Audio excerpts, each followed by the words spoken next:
चलिए my dear friends, can we start? So very good afternoon to all of you. ये थोड़ा फेंट हो गया क्या? हाँ, क्या करते हो बेर इसके साथ?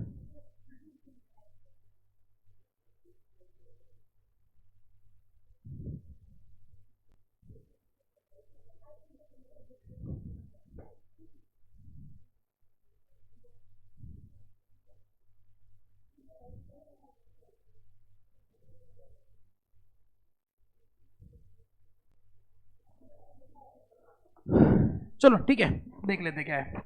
नाउ फ्रेंड्स, लास्ट लेक्चर तक हम लोगों ने चैप्टर 1 के अंदर बहुत कुछ बातें कवर की है। एक बार उसको हॉकाई व्यू के अंदर समझ लेते हैं और फिर उसके बाद आगे बढ़ेंगे। तो चैप्टर 1 के अंदर हमने पहले मीनिंग पढ़ा था स्ट्रैटेजी का, उसके बाद हमने मीनिंग पढ़ा मैनेजमेंट का, उसके बाद हमने पढ़ा मीनिंग ऑफ स्ट्रैटेजिक मैनेजमेंट, उसके इंपॉर्टेंस, उसके ऑब्जेक्टिव्स, उसके बेनिफिट्स एंड उसके लिमिटेशंस।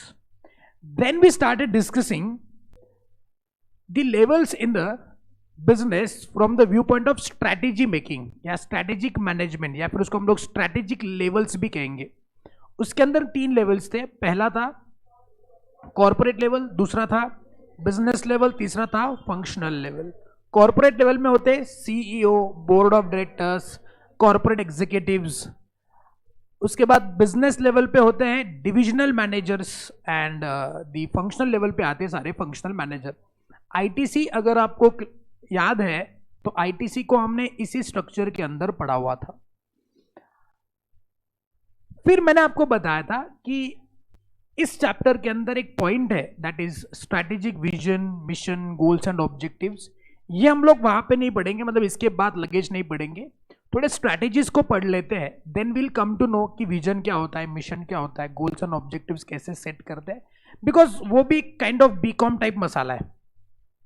उसका अगर प्रैक्टिकल अंडरस्टैंडिंग अगर हमको लेना है तो मुझको स्ट्रैटेजिक मैनेजमेंट को थोड़ा पढ़ना होगा। रियलिटीज में क्या क्या स्ट्रैटेजीज बनाते हैं, कैसे बनाते हैं, वो सीखना पड़ेगा। उसके बाद ही उसका प्रैक्टिकल अप्रोच समझेगा।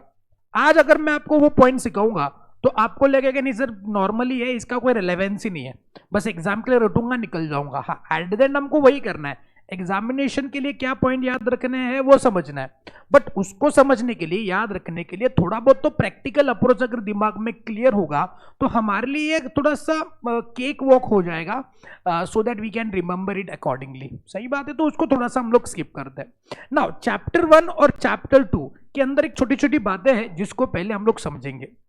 Now, when I talk about this divisional structure, okay, या फिर I can say the business level management, या फिर I can say the divisional level management, जिसके अंदर मेरे divisional managers होते हैं, जिसमें मैंने आईटीसी का एग्जांपल दिया था।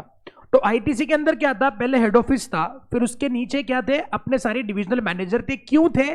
बिकॉज वो आईटीसी के अंदर जो स्पेसिफिक बिजनेस ऑपरेशंस है उसको कंट्रोल कर रहे थे, उसको वो मैनेज कर रहे थे। नाउ सेम लाइन पे हम एक और कंपनी का अगर एग्जांपल लेंगे तो I can say Tata Motors limited नाम की एक कंपनी है। Okay, Tata Motors limited actually एक टाटा ग्रुप की कंपनी है, लेकिन उसमें से भी मैं टाटा मोटर्स लेता हूं ना। टाटा मोटर्स के अंदर भी बहुत सारे डिविजन्स हो सकते हैं। जैसे I can say Tata Motors में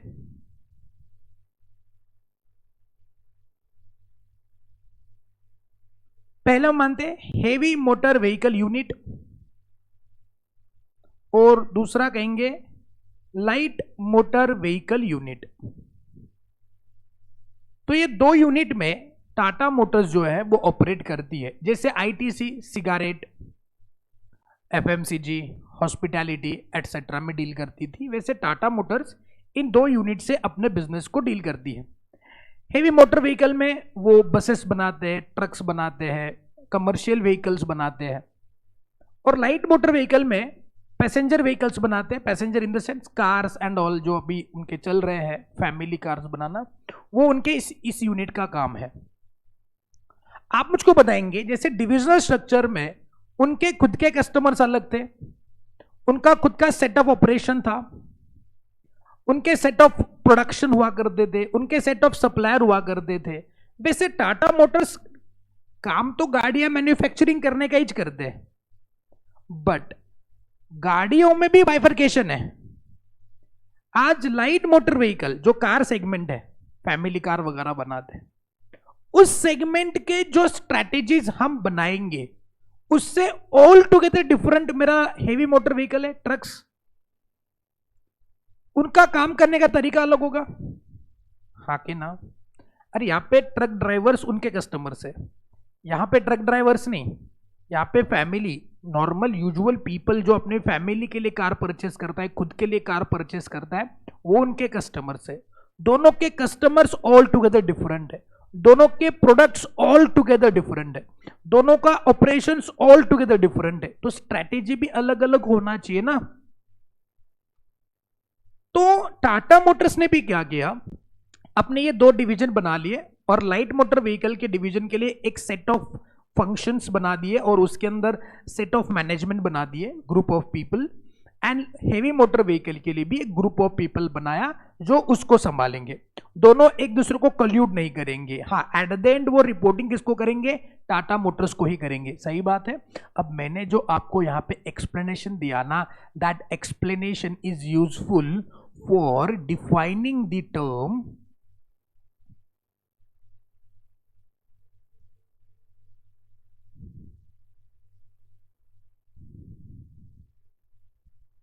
इसको कॉमनली हम नाम देते हैं SBU। ओके, मतलब मेरे बिजनेस में ऐसे यूनिट स्ट्रैटेजिकली मैं फॉर्म करूंगा जो मेरे बिजनेस के लिए स्ट्रैटेजिकली अलग प्रकार से सोचना होगा। मैं उसको एडहॉक एक साथ नहीं सोच सकता, मुझको इसके बारे में अलग ही सोचना पड़ेगा। स्ट्रैटेजिकली मैंने अपने बिजनेस को इतने यूनिट्स में डिवाइड किया है because as I told you they have a different set of customers, they have a different set of suppliers, they have a different set of strategies, they want a different levels of management, they require different people to manage, and whatever sense you say for these two units, they have a different from each other. तो इसके लिए इन units को मैं क्या नाम देता हूं? Strategic business units.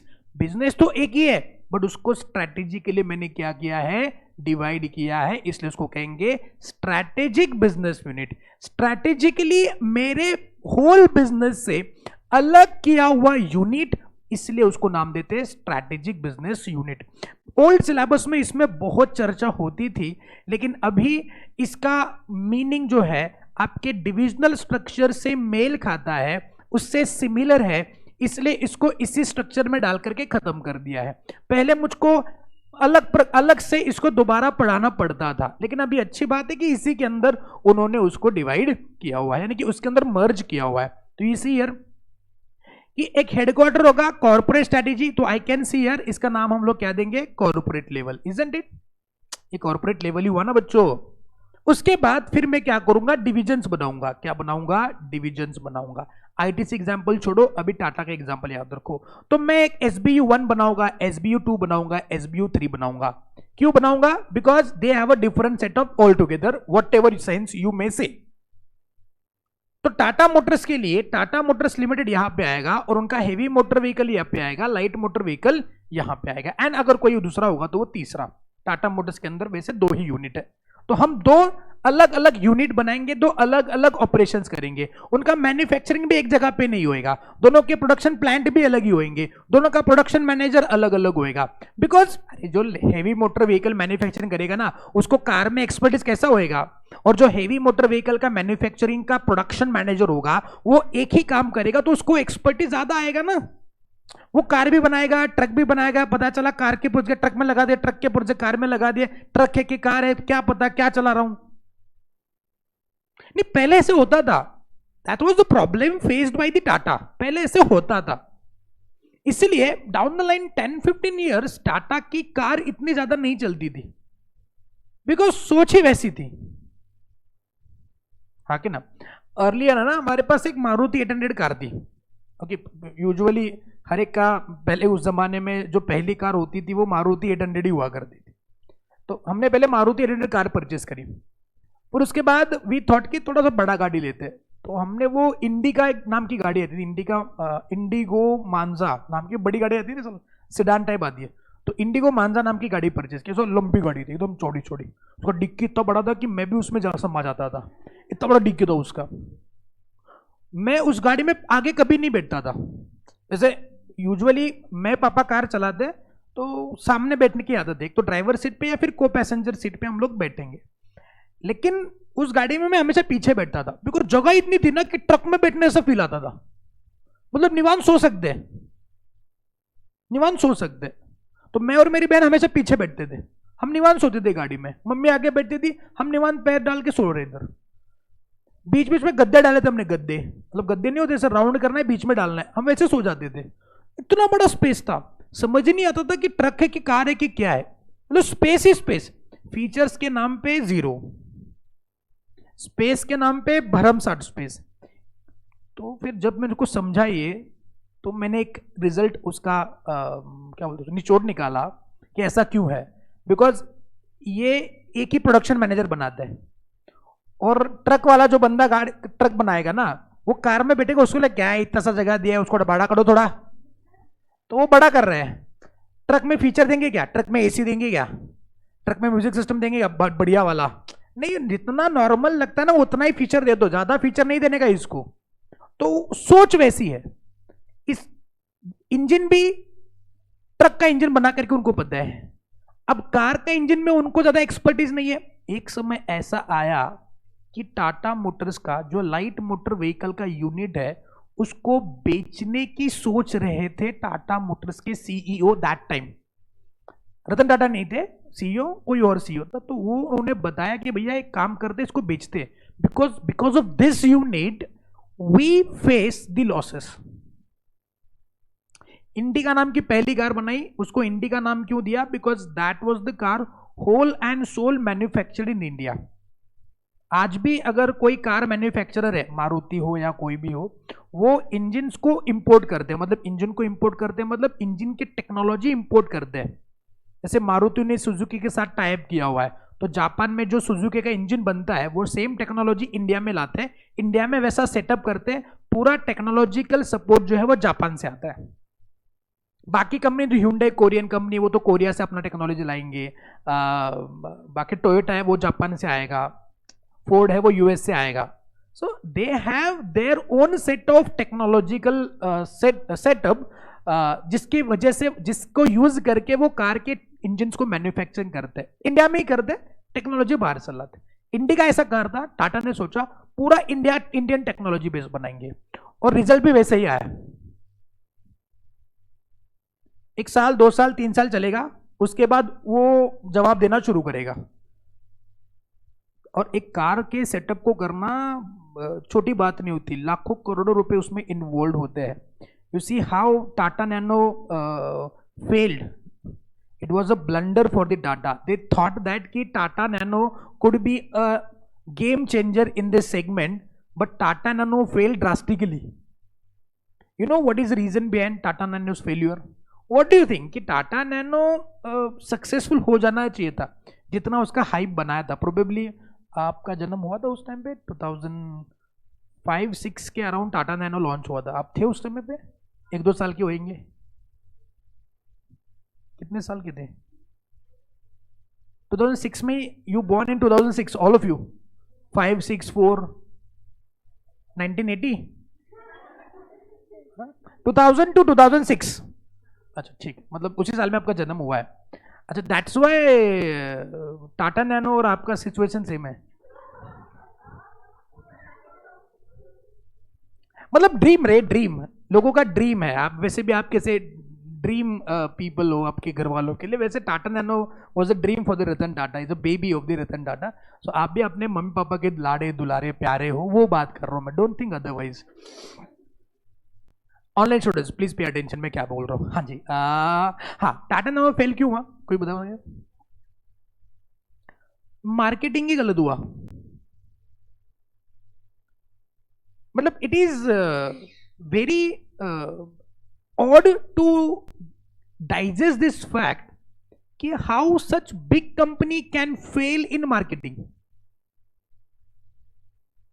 because automobile industry चलता पूरा marketing पे, at least Indian market. They don't think about features, they don't think about the what is the safety measures and all. They go with whoever, what car is driven on the road majoritarily. On the basis of that we purchase the car. किसी को पूछा Swift वाले को पूछने का, कोई Swift वाला car road पे चला रहा है, या फिर आपके आजू बाजू में किसी का स्विफ्ट है, उसको पूछने का तूने गाड़ी क्यों लिया है, तो वो जवाब देगा, बोलेगा मग रस्ते रोडी माणसे फरले देगा खुळे हैं। मतलब रोड पे इतना गाड़ी चलता है, वो क्या मूर्ख है कि वो गाड़ी परचेस कर रहे हैं? तो मेजोरिटी लोग कार परचेस कर, मैंने भी वही कार परचेस कर लिया। This is the answer. हाँ, आजकल थोड़े बहुत सोशल मीडिया से और ये एक्सेस टू इंफॉर्मेशन से लोग थोड़ा इन्फॉर्म डिसीजन लेते हैं, बट आज भी मेजोरिटी डिसीजन ऐसे लिया जाता है। तो Tata Nano was fail because of their marketing strategy. देखो स्ट्रैटेजिक मैनेजमेंट कैसे गलत हो सकता है। Okay, they marketed that car before, much before they manufactured it as a car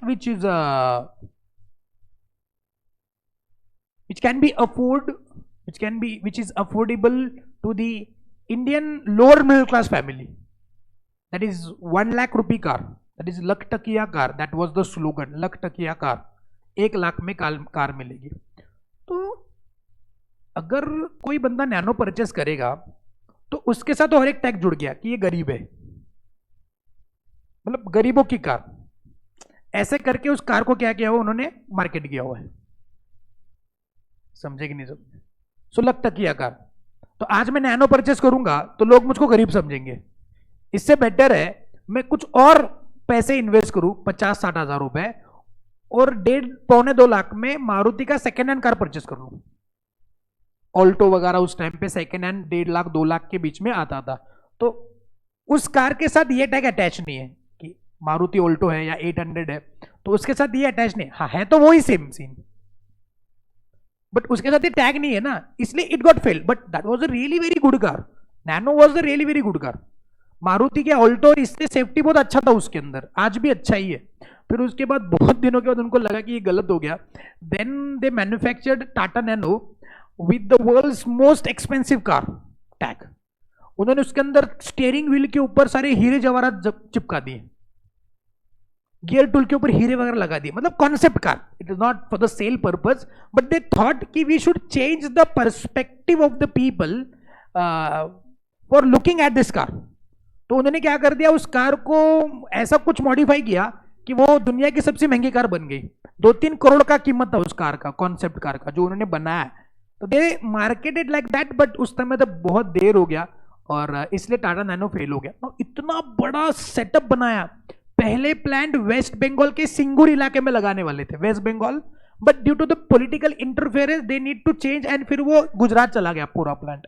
एक प्लांट सेटअप करना, उसको निकाल करके दूसरी जगह पे लेके जाना, हजारों करोड़ इन्वॉल्व होते हैं उसके अंदर, इतना इजी नहीं है। तो ये सारे डिसीजंस गलत हो गए। टाटा के पास उतना टेक्नोलॉजी नहीं है जिससे वो अच्छे इंजन मैन्युफैक्चरिंग करे, फेल हो गया। तो समय आ गया कि जहां पे टाटा मोटर्स ने अपना वो प्लांट बेचने का सोचा। But Ratan Tata being a engineer, उनका ये ड्रीम प्रोजेक्ट था। मतलब Tata Motors was like a baby for the Ratan Tata. He was really very got sad by hearing this such kind of news कि people wanted to sell this unit because इस unit की वजह से पूरे टाटा मोटर्स का जो है वो लॉस दिख रहा है। बिकॉज हेवी मोटर तो उनका अच्छा चल रहा है, ट्रक्स, बसेस, ओमनी बसेस, ये तो सब उनके बिक ही रहे थे। बट इस वजह से, इस यूनिट की वजह से जो लॉस है वो पूरा टाटा मोटर्स के ऊपर अपोर्शन हो रहा है और Tata Motors loss making unit दिख रहा है, जो कि शेयर होल्डर्स के लिए, इन्वेस्टर्स के लिए, लेंडर्स के लिए, बैंकर्स के लिए एक बड़ी अच्छी न्यूज नहीं है। It is negatively projected because of this light motor vehicle unit. तो they thought to sell it and then the famous story came कि they went for negotiating with Ford Motors that we want to sell our light motor vehicle unit to you, and then the Ford motor Henry Ford was the founder actually. I don't know who Ford was that. तो उसने जवाब दिया रतन टाटा जी को कि insulting जवाब दिया कि अगर तुम्हारा लाइकीच नहीं है, इन शॉर्ट अगर हिंदी में बात करूंगा तो तुम्हारा अगर लाइकी नहीं है लाइट मोटर व्हीकल यानी कि कार सेगमेंट बनाना, कार बनाना, तो आप इस बिजनेस में आए क्यों? Ford is consider as one of the biggest and famous car company in the world. फिर उसके बाद रतन टाटा जी ने जब वापस आए, उनके सेक्रेटरी ने उनके किताब में लिखा हुआ है कि ये इंसल्ट वहां पे हुआ। And when he was returning from US to India, Ratan Tata ji ने किसी से बात नहीं की। He was constantly thinking about something else. It has been written by the secretary of Ratan Tata in his book. And then after coming to India, he said that no, I am not going to sell this unit. I am going to make it something else. Then from that time, he started working on it strategically. He made two units separately. भैया production manager इसका लग रहेगा, इसका लग रहेगा, marketing बंदा इसका लग रहा है, इसका लग रहेगा। मतलब he made two separate units, strategically अलग बना दिया and he started working on that. So इससे बढ़िया स्ट्रैटेजिक बिजनेस यूनिट बनाने का एग्जांपल क्या ही हो सकता है? Because he came to know that these two businesses can not be combined together, these needs to be thought differently, this needs to be seen differently, because all together अलग अलग operation है, मुझको एक साथ उसको देखना ही नहीं है, अलग अलग रखना है।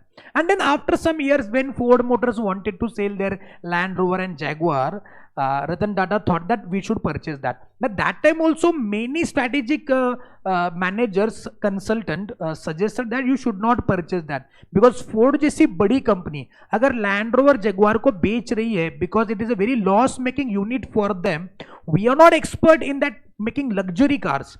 How we can manage that? Already हम अभी थोड़ा थोड़ा थोड़ा ऊपर उठ रहे हैं, ऊपर से तुम अगर ये लॉस मेकिंग यूनिट, इतनी साल पुरानी कंपनी अगर इस यूनिट को चला नहीं सकती है, हम कैसे चलाएंगे? रतन टाटा बोले कि नहीं, मेरा सोच अलग है। रिवेंज बिवेंज लेने का वो तो अलग बात है, बट सोच देखो क्या है। आज जो टाटा मोटर्स की गाड़ियां आपको दिख रही है, that is been manufactured on the platforms of Land Rover and Jaguar. जो आपका टाटा सफारी है या टाटा हैरियर है, नेक्सॉन, ये जो गाड़ी है ना, specifically Tata Harrier and Tata safari जो नया लॉन्च किया उन्होंने, उसका जो प्लेटफॉर्म है, प्लेटफॉर्म समझ रहे हो, जिस बेस पे गाड़ी खड़ी हो, जिसका बॉडी उसके ऊपर खड़ा रहता है, वो बेस लैंड रोवर का है। मतलब टेक्नोलॉजी इज बीन इंपोर्टेड और adopted, surrogated from the Land rover.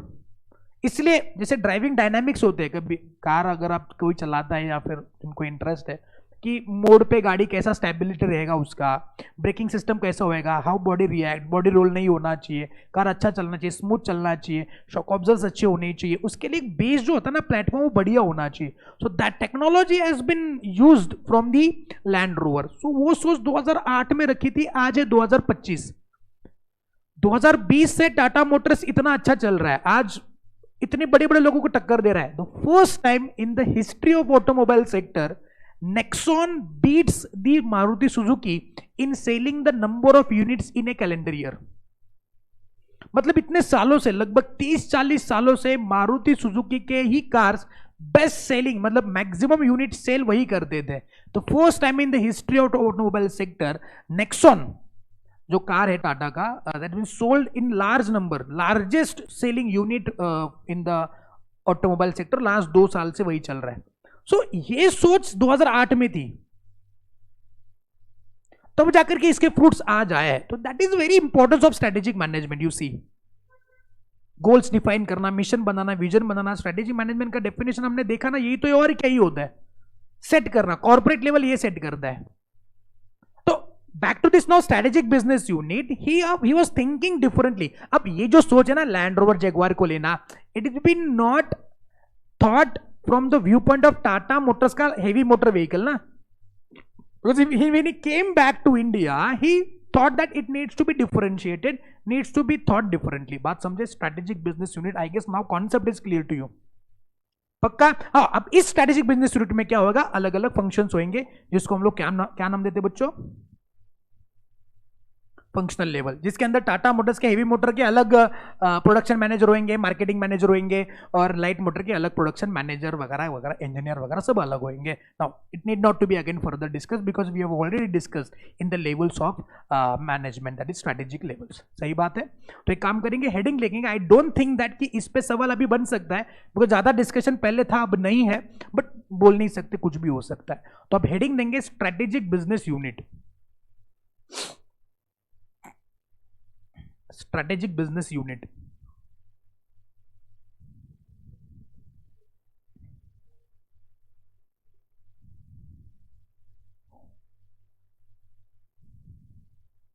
Strategic business unit.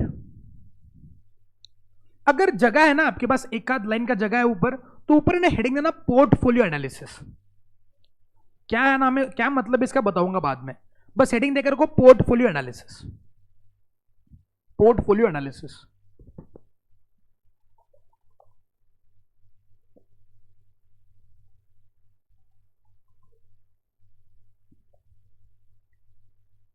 Portfolio analysis. Spelling बताऊं?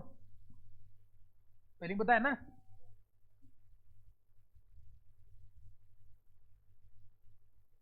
Portfolio analysis. ओके, और उसके नीचे लिखना एसबीओ. लिखा गया. उसके अंदर थोड़ा सा नोटिंग करेंगे.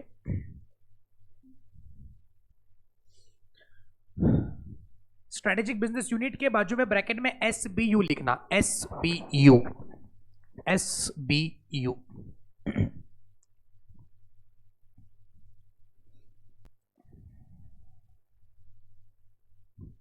तो लिखना SBU is the self content division.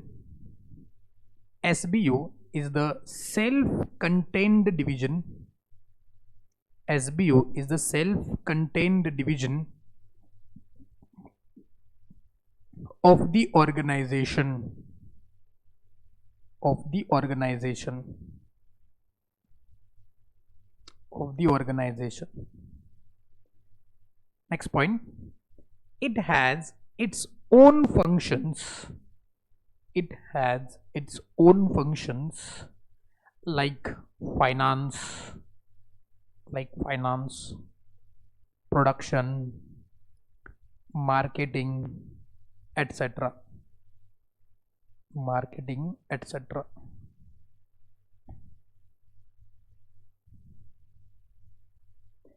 Next one, this unit is strategically differentiated. This unit is strategically differentiated from the other units, from the other units of the organization, from the other units of the organization. Next, it has its own set of competitors. It has its own set of competitors, own set of competitors,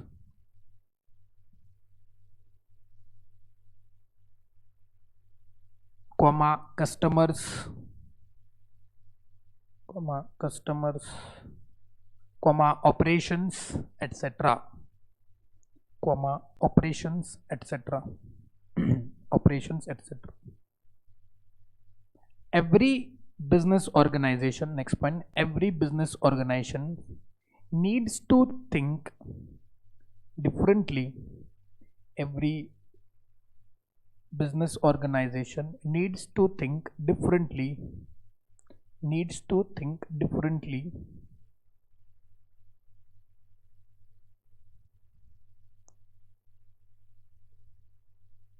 for strategy formulation, for strategy formulation for these SBUs,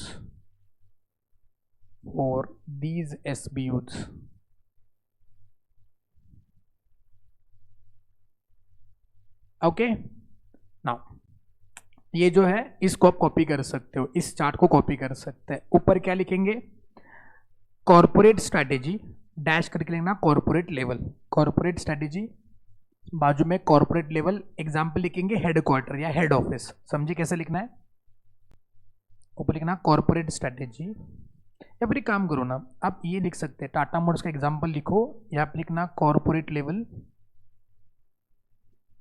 corporate strategy, इधर लिखना SBUs like this, these are the SBUs, and इनके नीचे functional levels,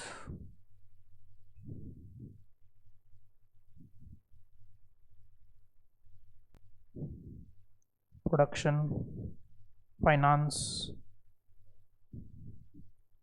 marketing, production, finance and marketing.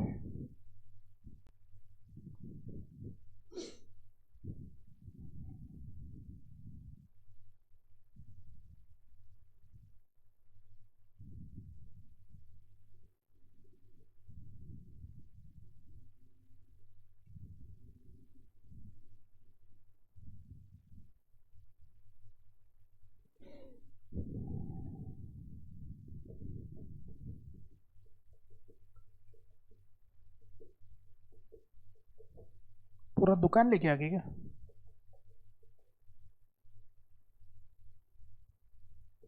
जिसको भी pen की कमी है contact Priyanka ji.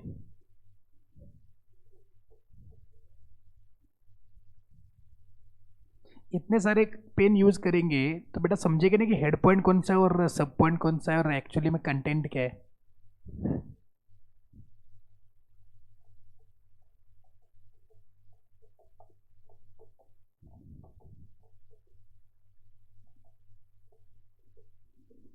हो गया? क्या कर रहे हैं? कुछ नहीं, ये क्या हो गया? कंग्रेचुलेशंस। है क्या होता है स्कूल में ना, बच्चे हंसते हैं P P P P P P ऐसा हंसते हैं इधर लोग। चलो हो गया बच्चों? यस। नाउ मैंने क्या कहा आपसे कि मैंने आपको ऊपर लिखा पोर्टफोलियो एनालिसिस, क्यों लिख के दिया थोड़ा समझो, मतलब इसके बाद, ठीक है। नाउ ये हो गया आपका एसबीओ स्ट्रक्चर। एग्जाम में अगर शॉर्ट नोट ऑन एसबीओ आया तो इतना लिखने का, साथ में नीचे एक ये चार्ट बनाने का, ठीक है। तो शॉर्ट नोट के लिए इंपॉर्टेंट हो सकता है, ओके। उसको थोड़ा सा आप 3-4 चमकते हुए तारे उसके बाजू में बनाएंगे तो बेटर होगा। शॉर्ट नोट में आ सकता है, एसबीओ स्ट्रक्चर आ सकता है। जैसे मैंने कहा कि इसके ऊपर पहले बहुत बड़ा कंटेंट हुआ करता था, अभी इतना बड़ा कंटेंट नहीं है, लेकिन इंस्टीट्यूट क्या है, बोले आपके साथ खिलवाड़ करेगा। बोला मैंने सिलेबस से निकाला है, एक लाइन डाल दिया, मैं उस पर सवाल पूछूंगा, तो पूरा बुक पढ़ के जा, जो बुक में नहीं वही पूछूंगा मैं, क्योंकि मैंने लिखा ना इधर लिखा, मैंने इधर लिखा SBU, तो तेरे सिलेबस में है, इसके बारे में मैंने लिख के नहीं दिया है, मतलब किसने, इंस्टीट्यूट ने, लेकिन मेरे सिलेबस में है। मेरे बुक में SBU दिखना ना तुझको, तो मैं पूछूंगा। तो अगर ऐसा हो गया तो फिर बाद में आप बोलोगे मोहित सर के पास क्लास किया, गलत किया देवसेना। ऐसा नहीं होना चाहिए ना मेरे बाहुबली। आगे बढ़ सकते हैं? अरे नालायक हो गए बाहुबली, आगे बढ़े क्या? हो गया? नेक्स्ट नाउ, अभी चैप्टर 1 को थोड़ा सा अलविदा कहते हैं और आते हैं चैप्टर 2 के अंदर। एक बहुत ही डिफिकल्ट चीज आज पढ़ने जा रहे हैं। प्रोबेबली आज ये कॉन्सेप्ट जो हम लोग पढ़ेंगे ना, आज के क्लास की एंड भी इसी के साथ होगी। बहुत ही मतलब ये कॉन्सेप्ट समझना मुश्किल ही नहीं, नामुमकिन है। मतलब यू कांट जज दिस, जब तक मैं तुम्हारे साथ नहीं हूं ना, तब तक ये कॉन्सेप्ट समझना तुम्हारे लिए मुश्किल हो जाएगा। इतना डिफिकल्ट है ये। इसको आपने पहले कभी नहीं देखा जिंदगी में? देखा है क्या? देखा है बोला तो मैं स्किप कर दूंगा। अब बोलो देखा है? ये इजी है कि डिफिकल्ट है? इजी बोलोगे तो स्किप कर दूंगा। इजी है कि डिफिकल्ट है? बहुत।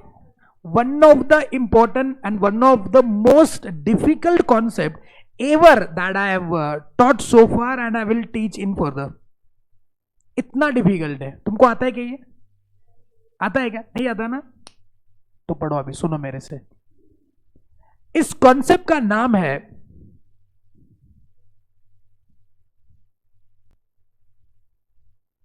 Product life cycle. और डिफिकल्ट है ये। आपको क्या बता रहा है?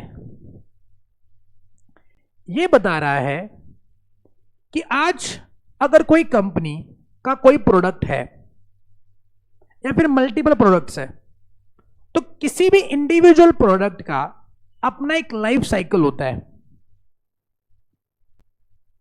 जब भी मैं कोई नया प्रोडक्ट बनाऊंगा तो वो किसी फेज में होगा, उसका ग्रोथ रेट होएगा, वो आगे जाएगा, लेकिन उतना ग्रोथ नहीं होगा जितना मैं एक्सपेक्ट कर रहा हूं, बिकॉज प्रोडक्ट इनिशियल स्टेज में है, मार्केट में नया है वो। तो जैसे मैं मार्केटिंग करूंगा, प्रोडक्ट का क्वालिटी लोग जज करेंगे, लोगों को प्रोडक्ट पसंद आएगा, वैसे वैसे हौले हौले मार्केट में उसका डिमांड बढ़ते जाएगा बाद में। But when the product is at the introductory level, उसका जो ग्रोथ रेट है वो थोड़ा सा कम है। ग्रोथ है, मैं डिक्लाइन की बात नहीं कर रहा हूं, ग्रोथ है लेकिन थोड़ा सा कम growth rate of growth is slow, but growth rate is there. मतलब day by day my product is being sold larger than what I sold yesterday, but the rate at which it should be sold, the rate at which it should grow in the market is slow, but it is moving upward. When the people started liking the product, when the people thinks that this product is useful for me, they will buy more and more. I will do more marketing, so I will have some kind of money also till that time, because I have sold some units of the product in the market. I've got some revenue generated, and then again put more money in the marketing field. So I will hire some big famous personalities. Amitabh Bachchan ji को लेके आऊंगा। भाई अमिताभ बच्चन क्या नहीं बेचते? अरे हाँ कि ना, मतलब वो बेबी के डायपर से मतलब शादी के कपड़े भी बेचते, बताओ। वो गाड़ियां भी बेचते हैं, टू व्हीलर बेचते हैं, साइकिल भी बेचते, अगरबत्ती भी बेचते, साबुन भी बेचते, शैम्पू भी बेचते, नवरत्न तेल भी बेचते। अरे हाँ कि ना, चाय पत्ती भी बेचते, कॉफी बेचते हैं। मतलब तुम जो प्रोडक्ट तुम यूजुअली यूज करते हैं ना, वो सारे प्रोडक्ट 99% प्रोडक्ट वो बेचते हैं। कपड़े बेचते हैं, रेमंड के ब्रांड एम्बेसडर है। तुमको घूमने जाना है, गुजरात टूरिज्म उनके ब्रांड एम्बेसडर है। ऊपर से तुमको भी फोन भी ना है ना, कोरोना में फोन तुम्हारे बजता था वो 2 गज की दूरी है जरूरी, ऐसे भारी भरकम आवाज में कोई बात कर रहा है। तो टेल मी, हमेशा है ना, अगर सरकार को आपसे कुछ बात करनी है तो अमित जी की वॉइस क्यों लेते? कोई और भी, शाहरुख खान भी है, आमिर खान भी है, या और भी फेमस पर्सनालिटी है जिनकी आवाज अमिताभ बच्चन जी से बहुत भारी भरकम है, जैसे नसरुद्दीन शाह, उनकी भी आवाज अमित जी से, अमरीश पुरी जब दुनिया में नहीं है लेकिन उनकी भी आवाज अमित जी से एकदम भारी भरकम थी, मतलब आवाज में बेस है। लेकिन अमित जी की आवाज ही क्यों यूज करते हैं? Have you ever thought? कोई भी आपको पल्स पोलियो बताना है कि जाओ जाके बच्चों को 2 बूंद जिंदगी के पिलाओ, तो अमित जी आते हैं। जब भी कोई आपत्ति वगैरह आती है तो अमित जी की आवाज ही, या अमित जी टीवी पे दिखेंगे, या अमित जी की आवाज आपको फोन पे सुनाई देगी, रेडियो पे वही आएंगे आपको बताने की ये ना करिए, वो ना करिए, वगैरह वगैरह। Why it is so? वो तो रिकॉग्नाइजेबल, बाकी भी शाहरुख खान का भी आवाज भी रिकॉग्नाइजेबल है, ऐसा थोड़ी ना है। तो वो आवाज बंद, आंख बंद करने के लिए बोला और मैंने आवाज सुनाई, तो यू कैन जज कि एस आर के का आवाज है। अमित जी क्यों? वाई? हाँ, तो एस आर के को सब नहीं जानते, आमिर खान को सब लोग नहीं जानते। हाँ, दैट इज द वर्ड। हम लोग है ना अमित जी को अपने घर का इंसान समझते, फैमिली मेंबर समझते हैं। मन ही मन में हमने समझ लिया है कि अमित जी अपने फैमिली मेंबर है, मतलब अपने घर का एक बड़ा इंसान नहीं होता है जिसकी हम लोग सुनते हैं हमेशा। जो भी हो, कुछ भी हो ना, हम उनके पास जाएंगे, उनकी सलाहबाजी लेते हैं, या उन्होंने बोल दिया तो हम उनकी बात सुनते हैं। So that is the very personality of Amit ji in our mind. Amit ji का कोई हेटर नहीं इन अ वे, मतलब आज, पहले तो होते होंगे जब वो प्राइम में थे, अपने 30s में, 40s में, 50s में थे अपने, तो थे उनके भी कॉम्पिटिटर। लेकिन आज उनकी पर्सनैलिटी ऐसी बन चुकी है कि उनका कोई हेटर नहीं है। कोई ये बोले अमित जी मेरे को पसंद है, फालतू ही हो, कुछ नहीं, ऐसा कुछ नहीं होता है। Everyone from the child in the home till the grandfather, grandmother, everyone likes him, everyone thinks that he is my family member, and that's why government choose only Amit ji and Amit ji's voice to tell you something to do, कि ये करो ये ना करो। हाँ कि ना? तो इसलिए अमिताभ बच्चन को लेके आऊंगा, मैं पैसा खर्च करूंगा, अमिताभ बच्चन को लेके आऊंगा। अमित जी बोलेंगे तो लोग गाड़ी बिकेगी, अमित जी बोलेंगे तो साइकिल अगरबत्ती बिकेगी। बोलो अमित जी ने बोला है तो हम करेंगे, अदरवाइज नहीं करेंगे। तो मैं ऐसे बड़े बड़े सेलिब्रिटीज को लेके आऊंगा, मार्केटिंग करूंगा, तो और मेरे प्रोडक्ट बिकेंगे, तो मेरा ग्रोथ रेट बढ़ेगा। तो पहले क्या था, ग्रोथ रेट था लेकिन कम था, because of all this activity that I do. हो सकता है प्रोडक्ट में कोई चेंजेस किए मैंने, जिसकी वजह से प्रोडक्ट और अच्छा लगने लगा। पहले साबुन आता था, साबुन का खुशबू और बढ़ा दिया, लोग और परचेस कर रहे। साबुन के अंदर झाग बढ़ा दिया, लोग और परचेस कर रहे। अपने यहाँ पे सिंपल रूल है, शैम्पू साबुन झाग आना चाहिए तभी अच्छा है, मतलब एक रूल है वैसे, झाग होना चाहिए। साबुन डाला चालेल पण झाग होना चाहिए, भर भर के झाग होना चाहिए। अरे हाँ के ना, और स्मेल अच्छा होना चाहिए। मैंने the boys purchase the soap on that parameter only. हाँ कि ना? लड़कियां थोड़ा सोच के परचेस करती है, स्किन फ्रेंडली है क्या, ये है क्या, वो है वगैरह। बॉयज बोलते ऐसा लेते, अच्छा है ले लो। Boys you do that only, otherwise आपके घर के फीमेल जो साबुन परचेस करके ले आते वही हम लोग यूज करते, बाकी अपने पर कोई दूसरा चॉइस होता है नहीं। बाकी वो स्किन केयर प्रोडक्ट्स और ये वो जो भी है, अच्छा लगा लगा लिया। क्या आइए नया फेयर एंड लवली है, लगाओ। अरे फेयर एंड लवली नहीं है, वो कुछ अलग ही है, क्या नाम होता है आजकल के नए प्रोडक्ट का, Garnier and all, I don't know, L'Oréal, Paris and all, ऐसा कुछ तो बहुत जबरदस्त नाम होते हैं। आजकल तो ऐसा जमाना आ चुका है कि हम लोग सब बाथरूम में एंटर कर लिया तो ऐसा लगता है साला डीमार्ट में आ गए क्या। पूरा रैक पे ऐसा बस भरा पड़ा है, अरे वाह वाह वाह, ये सारा सीन डीमार्ट में देखा है मैंने। पहले क्या, मतलब बॉयज अगर नहाने जाएंगे, कुएं में जाएंगे, कूदी मारेंगे, हर हर शंभू बोलेंगे, बाहर आएंगे, हो गया ना हो गया। अभी क्या, अभी अंदर चले गए,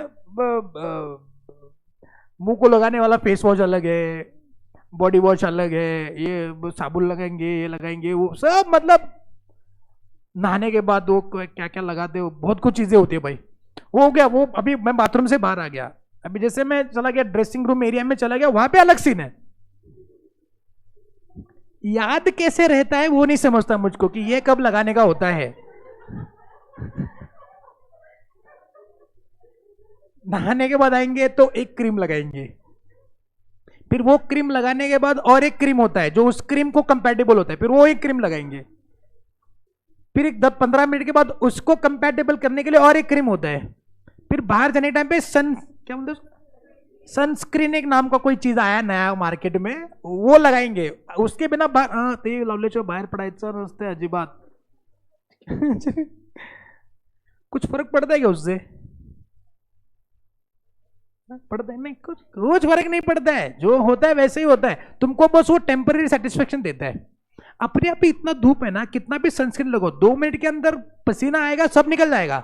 काय का सनस्क्रीन लगाएगा तू?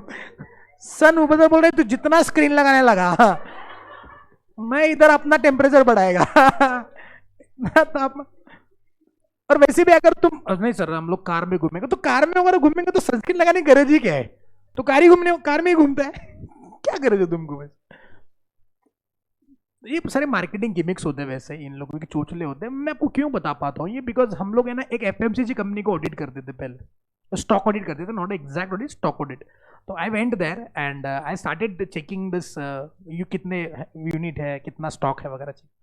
सांगली के एक डिस्ट्रीब्यूटर थे, उनके पास सारे एफएमसीजी प्रोडक्ट का डिस्ट्रीब्यूशन, ये ओनली सोप शैम्पू, बाकी और कुछ नहीं, सोप एंड शैम्पू बड़ा डीलरशिप है, कोकन इधर रीजन में सब वही डिस्ट्रीब्यूट कर दे। तो मैंने देखा कि एक एक शैम्पू के ना 15-15 प्रकार है, एक एक शैम्पू, मतलब अगर मान लो मैंने डव शैम्पू, डव, तो डव के अंदर 15 कैटेगरी है, कुछ अलग अलग है, नाम ही मेरे को नहीं पता अभी, अलग हो। तो मैंने बोला ये डव तो डव होता है ना, गिनो ना एक साथ। बोले नहीं नहीं, कैटेगरी वाइज चेक करने का। मैंने बोला फिटे मुंह तुम्हारे, चेक करो अभी क्या, सैचेट अलग, ये बक्सा अलग, छोटा बक्सा अलग, ये अलग, उसका कलर अलग, ये पिंक कलर का है, ये व्हाइट कलर का है, ये कैसा कलर का है, वो येलो कलर का है, ये कलर का, वो कलर का, अलग अलग। फिर मैंने उसको ना शांति से पूछा, मतलब उसको खोपचे में लंच के टाइम पे मैंने बोला कि मतलब एक मेरा डाउट है, एक कॉमन डाउट है मेरा, कि भाई अलग अलग बताते हैं ना कि ये करेगा, वो ये करेगा, ये मतलब एक्चुअली में अलग अलग होता है कि अंदर मसाला एक ही होता है? तो उसने मेरे को एक बहुत जबरदस्त चीज बोली, तो मेरे को बोला कि कुछ नहीं, ये कस्टमर्स को सब बीप बीप बनाते हैं। क्या बनाते तुम समझो। बाकी कुछ नहीं होता है, बाकी नहीं, एग्जैक्ट वर्ड्स जो उसने मुझको कहा मैंने आपको चिपका दिया, ये मेरे वर्ड्स नहीं है, वो उसका जो बेच रहा है ना वो खुद ऐसे बोलता है, कुछ नहीं है। बस क्या करता है, उसके अंदर महक जो होता है ना अलग होती है, मतलब जो स्मेल आता है ना वो अलग है, बाकी उसके अंदर मसाला सेम है, तुम चाहे जो यूज कर लो, बाकी जो नेचुरल बॉडी है वही होएगा, बाकी और कुछ नहीं होएगा, that is the only thing. मैंने बोला वाह वाह, मतलब आंखें खोल दी तुमने हमारी। लोग क्या है अलग अलग चीजें परोसेंगे तो अलग अलग तरीके से खाते हैं। वो होटल में वगैरह जाते हैं, हमारे पास एक होटल भी है ऑडिट करने के लिए, तो उनके शेफ हमको बोल रहे थे कि जो आप पंजाबी डिशेस वगैरह जो आप खाते हो बड़े चाव से ऑर्डर करते लोग, क्या बोलते हैं उसको, पनीर मखनी देना, पनीर ये देना, पनीर ये देना, पनीर वो देना। वैसे पनीर भी पूरा डुप्लीकेट ही होता है। एंड जो ग्रेवी यूज करते हैं ना, what do you think that कि वो कितना दिन पुराना हो सकता है? जो आप पनीर ग्रेवी, मतलब वट एवर, पनीर का कौन सा भी डिश, पनीर टिक्का, पनीर टिक्का मसाला, उसके अंदर मसाला होता है, तो वो मसाला जो ग्रेवी है ना वो कितने दिन पुराना होता होगा? What do you think? 2 weeks maximum, 2 weeks boys, 2 weeks। So usually, generally, it is 2 or 3 months old. That gravy is. उसके वो क्यूब्स बना के रखते हैं, आइस क्यूब्स जो है ना डीप फ्रीजर में, बड़े बड़े आइस क्यूब बना के रखते हैं उसको। मसाला बनाएंगे, उसको डब्बे में डालेंगे, डीप फ्रीज में रखेंगे, पूरा आइस, जैसे हम लोग फिश वगैरह डीप फ्रीज फिश वगैरह लेते हैं वैसे। और जैसे जरूरत होती है उसको फोड़ेंगे, उसको, और उसको डालेंगे तवे में। अभी तवे में डाल दिया तो फिर मेल्ट हो जाता है, फिर ऑटोमेटिकली जो आपका रेगुलर डिश होता है, जो मसाला होता है, वैसा ग्रेवी टाइप बन जाता है। फिर उसके अंदर डालो, पनीर डालो और कुछ डालो और कुछ डालो, मसाला सेम होता है। फक्त डिफरन्स एवढा आहे, पनीर कापून घालायचं, खिसून घालायचं, अख्खे टाकायचं, कसं टाकायचं, त्याच्यावर त्याचं नाव ठरतं फक्त, बाकी तो टेस्ट तो सेम ही होता है ना। तो होटल में खाना खाने के लिए जाएंगे तो एक बात जरूर, होटल में एक ही चीज खाने लायक होती है, वो होती है दाल खिचड़ी। वो काइंड ऑफ फ्रेशली बना के देते हैं आपको, गर्मा गर्म वो होता है। बाकी सारी चीजें 2-3 महीने पुराने ही खाते होंगे आप। पनीर भी होता है ना, पनीर भी 2-3 महीने पुराना पनीर होता है, उसको भी वो डीप फ्रीज में रख करके उसका भी आइस बना के रखा होता है। जब ऑर्डर आएगा पानी में डालेंगे, थोड़ा सा नॉर्मल हो जाएगा, फिर डालेंगे इसके अंदर वो तवे के ऊपर। चलो चलो छोड़ो, आपको होटलिंग अच्छा लगता है, रेस्टोरेंट में जाना खाना खाना अच्छा लगता है तो खाइए। क्या होता है अपने आंखों के पीछे सब कुछ हो रहा है तो चलेगा।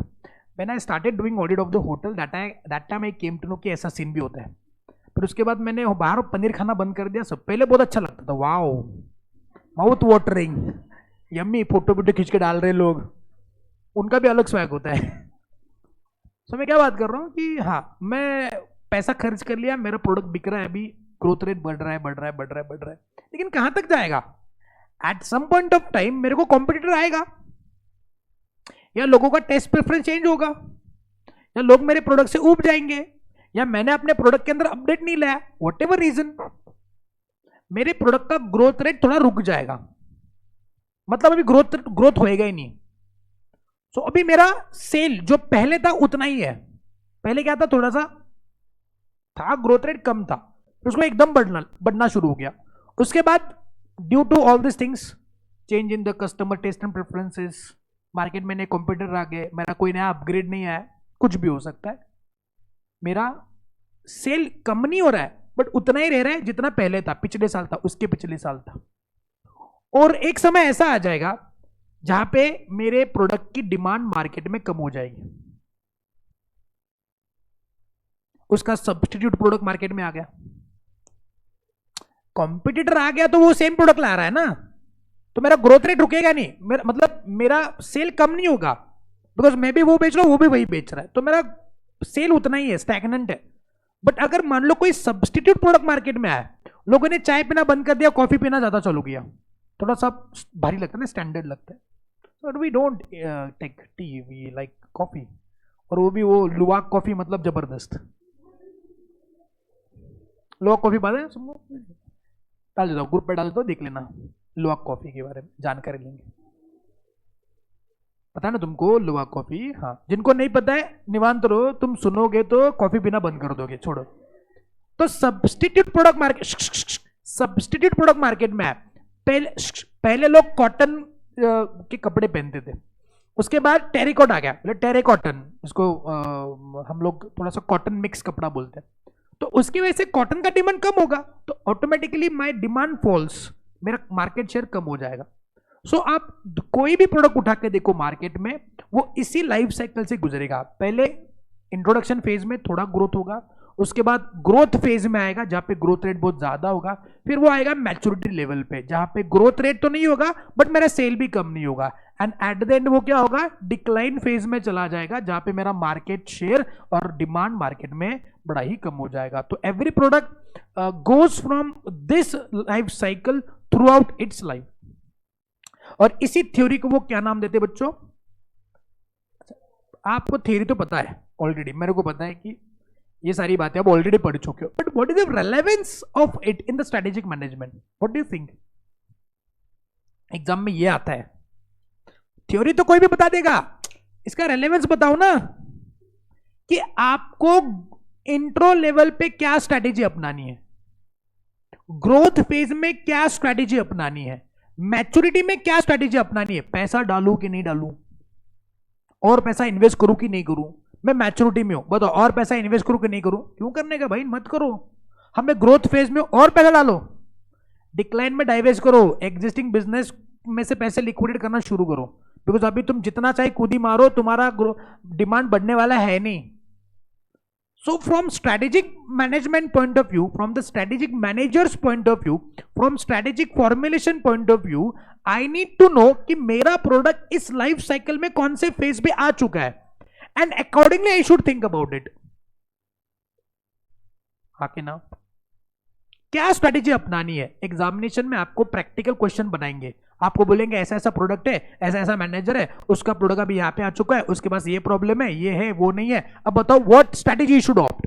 इन्वेस्ट करेगा, डाइवेस्ट करेगा, और पैसा लगाएगा, पैसे नहीं लगाएगा, मार्केटिंग बढ़ाएगा, कम करेगा, क्या करना चाहिए उसने, ये आपने एग्जामिनेशन में लिखना है. आपको एग्जामिनेशन में ये आएगा एक्सप्लेन प्रोडक्ट लाइफ साइकिल और उसका डायग्राम बनाओ. ये था उधर ओसी में. अभी पूछेगा आपको बता स्ट्रेटेजिक मैनेजमेंट के अंदर प्रोडक्ट लाइफ साइकिल का रेलेवेंस क्या है, तो आपको हर एक स्टेज के अंदर स्ट्रेटेजिक मैनेजमेंट का रेलेवेंस बताना है. बात समझे? जेब लगा, लिखना शुरू करेंगे. पहले मीनिंग लिखते हैं, उसके बाद फिर स्ट्रेटेजिक मैनेजमेंट के पॉइंट ऑफ व्यू से पढ़ना शुरू कर दे. चलेगा ना? एटलीस्ट पहले मीनिंग तो खत्म कर दे. तो right on the heading product life cycle, और ब्रैकेट में लिखना चैप्टर 2. ब्रैकेट में लिखना, ब्रैकेट में लिखना chapter 2.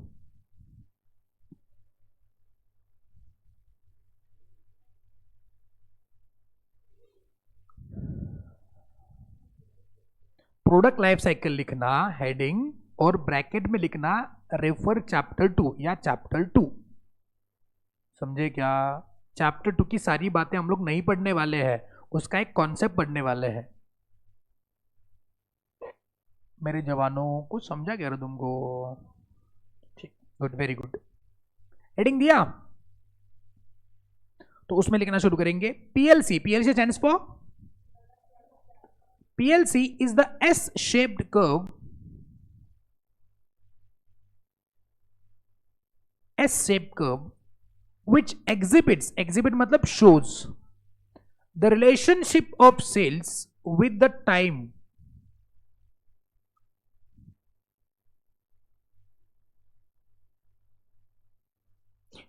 PLC is an S-shaped curve which exhibits मतलब कि shows the relationship of sales with the time. Time और सेल्स का रिलेशनशिप बताता है, कौन से टाइम में कितना सेल होएगा. Okay, point number 2, write down. It says that a product passes through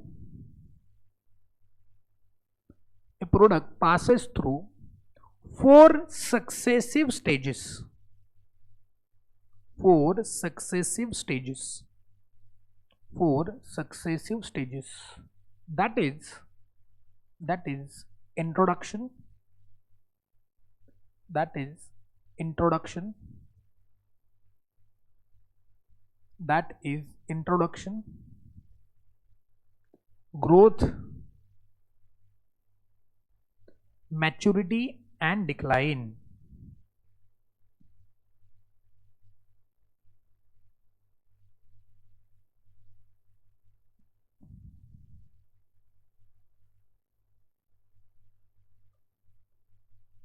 okay, अब इन सारे फेजेस को हमको क्या करना है, डिटेल में डिस्कस करना है. तो नीचे लिखिएगा पॉइंट, जो भी आपका रोमन 1, 2, 3 जो भी है वो लिखिएगा. उसी के अंदर जो नेक्स्ट सब पॉइंट आएगा वो इंट्रोडक्शन फेज, या बस लिखो introduction.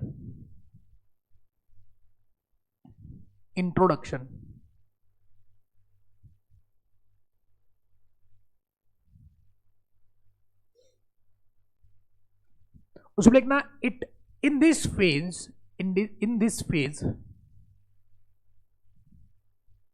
sales growth is slow.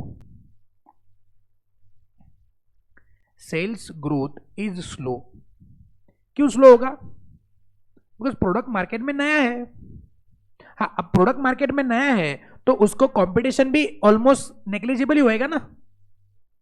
हाँ कि ना? क्योंकि प्रोडक्ट मार्केट में नया है रे, उसको अब तक किसी ने कॉपी नहीं किया है, तो उसका कंपटीशन अगर है भी तो नेग्लिजिबल है. इक्का दुक्का क्लाइंट है उसके, मतलब इक्का दुक्का कंपटीशन है उसका. समझे क्या? प्रोडक्ट नया है, इस वजह से उसका सेल्स ग्रोथ रेट कम होगा, स्लो होगा, एंड साथ में उसका कंपटीशन भी क्या होगा, निग्लिजिबल होगा। ओके, क्या लिखा अभी आपने? And competition is negligible, and competition is negligible, and competition is negligible.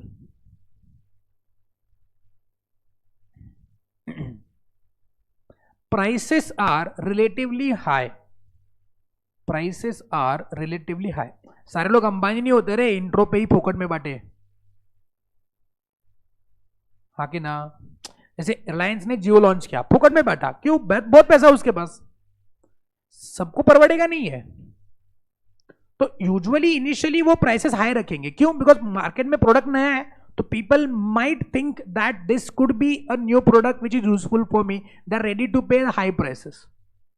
जैसे देखो कोई भी प्रोडक्ट मार्केट में उठाओ, पहले प्राइस ज्यादा ही होता है, हौले हौले ग्रेजुअली उसकी प्राइस कम होती है। आईफोन का एग्जांपल ले लो, पहले प्राइस लगते हैं लाख रुपए, 1.5 लाख रुपए, उसके बाद कम होते होते 60,000 70,000 में भी आपको मिलता है। तो usually at this stage introduction पे प्राइसेस ज्यादा होते हैं, और लोगों का कैसा है, महंगा मतलब अच्छा,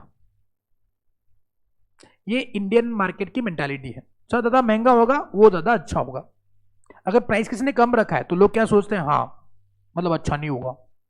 सो ये भी एक स्ट्रैटेजी है कि प्राइसेस पहले ज्यादा रखिए, ताकि आपका जो पहले कैपिटल एक्सपेंडिचर हुआ है तो वो तो पहले रिकवर हो जाए पहले कुछ समय में, सो दैट बाद में आप प्रॉफिट कमाना शुरू करो। भले प्राइसेस कम हो गए, but that will be a profit only for you. तो they try to recover their money at the introduction level only and the growth level only. Okay, and the next one लिखना उसी के अंदर, markets are limited, markets are limited, markets limited मतलब markets limited मतलब market share की बात कर रहे हैं या उस प्रोडक्ट के मार्केट की बात कर रहे हैं?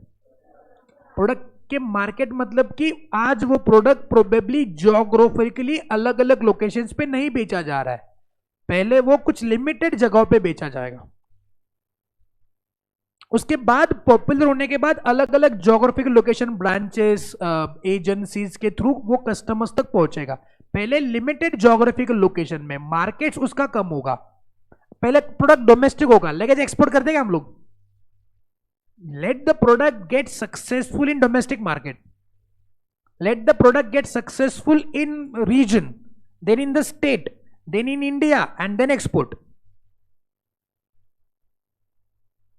हाँ कि ना? अमूल जब पहले आया तो पहले गुजरात में फेमस था, होले होले अलग अलग स्टेट में आया, फिर अभी अमूल इंडिया के बाहर भी बिकता है,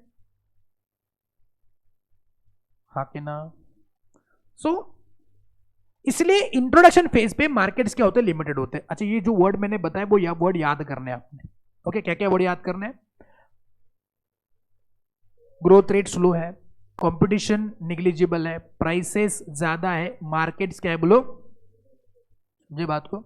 नेक्स्ट लिखना, नेक्स्ट पॉइंट इंट्रोडक्शन के अंदर ही, next point, the sales growth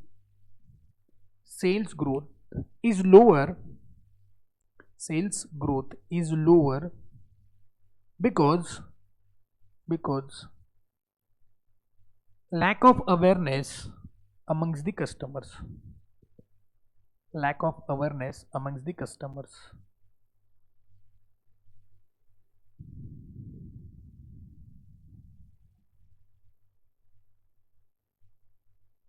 Okay, now next phase, this is the second phase, this is the first phase, वही सेकंड फेज, वो कौन सा आएगा आपका? Growth phase. तो लिखना ग्रोथ फेज और ग्रोथ स्टेज, या खाली ग्रोथ लिखेंगे तो भी चलेगा।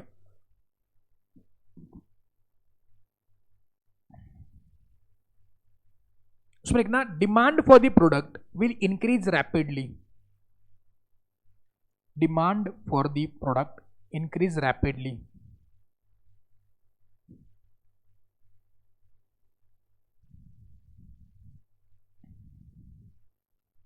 अब डिमांड बढ़ेगा तो क्या मैं प्राइस को कम कर सकता हूं? Yes, I can choose to reduce the prices, तो prices falls, prices fall, because market में डिमांड बढ़ेगा ना तो कॉम्पिटिटर आएंगे ना, तो I need to decrease my price.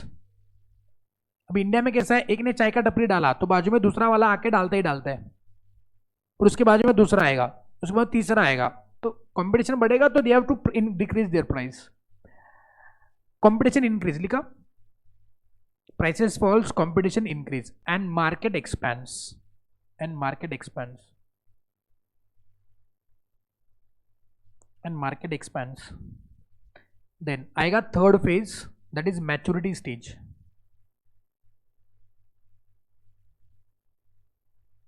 अब इसके अंदर क्या होगा, ग्रोथ रेट क्या होगा, स्लो डाउन होगा, ग्रोथ रेट स्लो डाउन लिखना, growth rate is slow down, growth rate is slow down, growth rate is slow down, competition gets tough, competition gets tough. अब प्रॉफिट बढ़ेगा कम होगा, कम होगा, प्रॉफिट कम्स डाउन।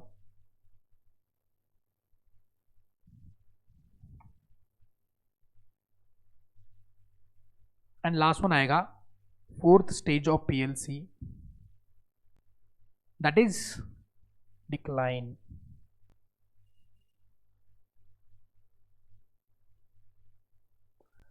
ओके उसमें लिखना बहुत ही इंटरेस्टिंग वर्ड देखिए, sharp downward drift in the sales. कितना जबरदस्त प्यारा लग रहा है ना, ऐसा लग रहा है कि कुछ भारी भरकम अंग्रेजी पढ़ लिया मैंने।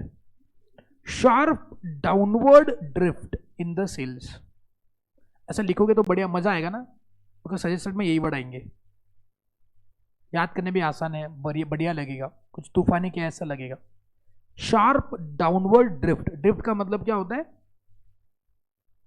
गाड़ी का ड्रिफ्ट करते हैं ना हम लोग, जाके ऐसा ब्रेक मारेंगे तो गाड़ी ऐसा जूम करके आएगा, तो शार्पली गाड़ी रुक करके ऐसा टर्न मारेगा, तो इसलिए उसको ड्रिफ्टिंग बोलते हैं। ड्रिफ्ट करना मतलब कि घसरने, थोड़ा क्या, समझे नहीं समझे, मराठी में उसको घसरने बोलते हैं, हिंदी में क्या बोलेंगे उसको, फिसलना, फिसलना बोलते हैं, ड्रिफ्टिंग करना, फिसलना। तो यहां पे आपका सेल्स क्या होगा, शार्पली डाउनवर्ड ड्रिफ्ट करेगा, फिसल जाएगा नीचे। नेक्स्ट लिखना, sales and profits fall down sharply, sales and profits fall down sharply, sales and profit fall down sharply. Next one, the reason is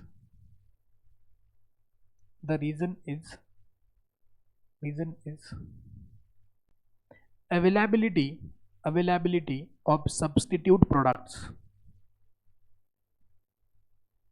availability of substitute products,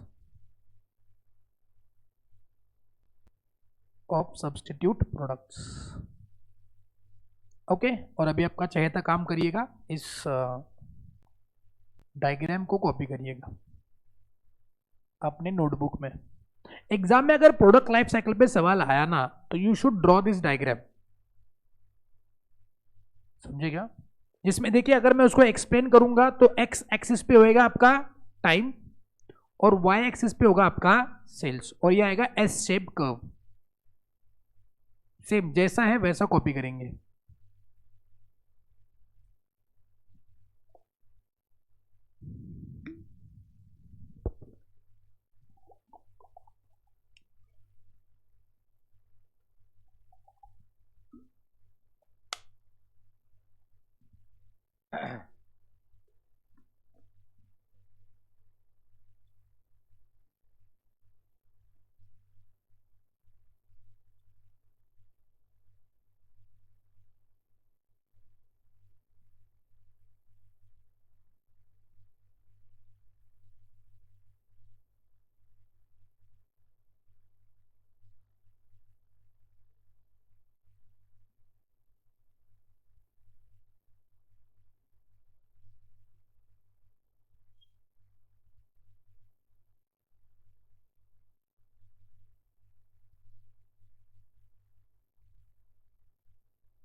बना लिया,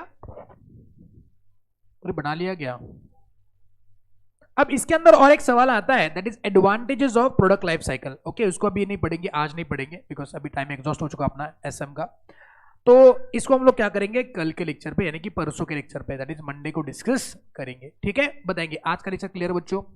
तो आज हमने क्या पढ़ा? हमने पढ़ा स्ट्रैटेजिक बिजनेस यूनिट का कॉन्सेप्ट, और दूसरा हमने शुरू किया प्रोडक्ट लाइफ साइकिल, जिसके अंदर हमने चारों स्टेजेस समझे, and then one point is remaining, that is advantages of the product life cycle. उसको हम लोग मंडे को डिस्कस करेंगे। Any doubt in today's lecture? एकदम सिंपल सिंपल बेसिक डिस्कशन था। ठीक है, ऐसे कुछ इंटरेस्टिंग कॉन्सेप्ट होंगे जैसे मैंने अभी प्रोडक्ट लाइफ साइकिल पढ़ा, ऐसे सारे कॉन्सेप्ट से मजेदार कॉन्सेप्ट हमको एसएम के अंदर फिनिश करने होंगे। ठीक है, ओके, चलिए, thank you so much, bye bye and have a nice weekend.